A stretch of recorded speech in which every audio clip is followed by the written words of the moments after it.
यह राष्ट्रीय राजमार्ग 24 का कटिया टोल प्लाजा है।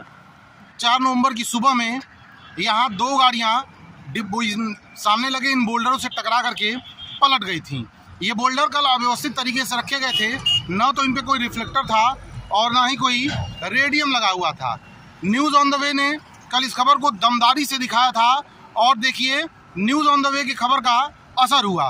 अब ये जो बोल्डर आप सामने देख रहे हैं, इसको सिस्टमेटिक तरीके से रखा गया है और रखा ही नहीं गया बल्कि इन पे बाकायदा रेडियम लगा करके तीर का निशान भी दे दिया गया है, ताकि जो भी दूर से यात्री आ रहे हैं, रात में विजिबिलिटी कम होने के कारण जो ओस पड़ रहा है, जो धुंध बन रही है, उसमें दूर से ही दिखाई दे कि यहाँ पे डाइवर्जन बना हुआ है।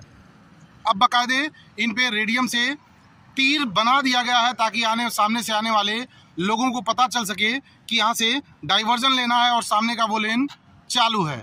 यह कटिया का टोल प्लाजा है। कल बेतरतीब तरीके से इन बोल्डरों को रखा गया था, जिससे 2 गाड़ियाँ पलट गई थी। एक पिकअप जो इस बोल्डर से टकरा करके सामने जा करके पलट गया था और दूसरा एक कार उधर से आ रहा था जिसमें एक परिवार बैठ करके बनारस जा रहा था, जिसमें लोग घायल भी हुए थे।